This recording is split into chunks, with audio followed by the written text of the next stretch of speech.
ces deux études qu'on a mis un peu rapidement en place, c'était le premier était vraiment pour... en fait, tu peux déjà passer au deuxième slide, je pense que c'est plus facile. Pardon.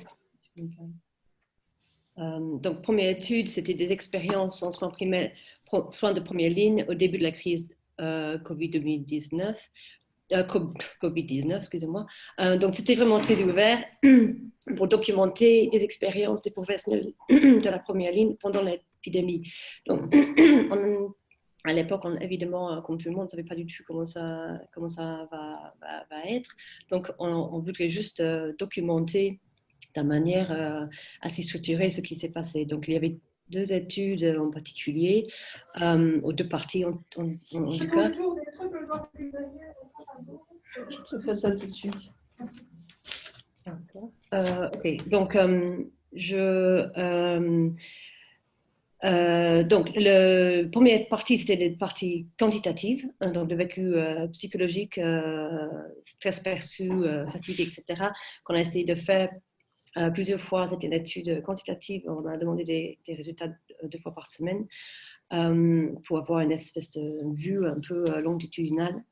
La deuxième partie était aussi une partie longitudinale, mais plutôt qualitative, où on a fait des interviews en particulier avec 3 maisons médicales de la région de Liège, avec des médecins généralistes, des infirmiers et des accueillants. Des interviews une fois par semaine sur les expériences, le vécu, les expériences cliniques positives, négatives, etc. Donc c'était très large. Et voilà, la collecte des données était entre avril et juin. Et donc, voilà, donc on a terminé ça au mois de juin. Tu peux passer le prochain slide. Voilà. Donc, après, on a fait une étude sur les centres Covid, donc mis en place souvent près de l'hôpital pour tester des patients. C'était une analyse mixte ou une étude mixte quantitative avec un questionnaire quantitatif et avec des questions ouvertes, mais plutôt quantitatives, et après des interviews sur l'expérience des médecins généralistes coordinateurs et des médecins généralistes qui ont participé. Et ça, c'était fait, ça vient de terminer en fait. Donc voilà, forces et faiblesses des centres de tri aussi. Donc j'ai déjà parlé un petit peu des designs. Donc maintenant, je vais passer un petit peu à l'analyse. Donc pour la première étude, pour les parties quantitatives, donc sur le bien-être et le stress perçu des professionnels.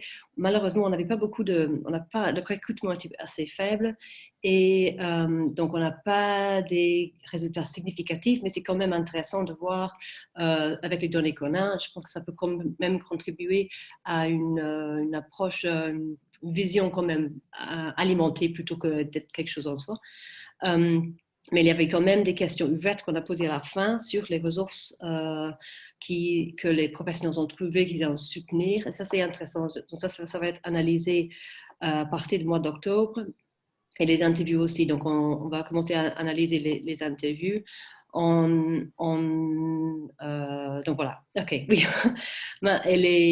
Ça, c'est à partir d'octobre, et on pense peut-être prendre un vue systémique, de prendre un lentille un peu comment on peut voir, comment dire ça, les résultats qu'on a. Je pense que ça peut alimenter une discussion du système, de voir un peu comment le système a été résilient, comment les vécus des professionnels vraiment sur place a été impacté ou impacté par le système. Et ce qui a fonctionné, ce qui n'a pas fonctionné, etc. Donc ça, on est vraiment au début, donc c'est à partir d'octobre qu'on va commencer cette analyse. Par rapport au centre de tri, les questionnaires quantitatifs et les interviews ont déjà été analysés, qui donnent les résultats préliminaires, c'est que c'est très hétérogène. Je pense qu'il y a beaucoup de choses qu'on peut apprendre de cela déjà par rapport à la communication entre entre les niveaux gouvernance, entre les professions. Il y a beaucoup de choses en plus et j'aimerais bien les mettre les deux ensemble, en fait, les analyses pour qu'il y ait une complémentarité entre les deux études.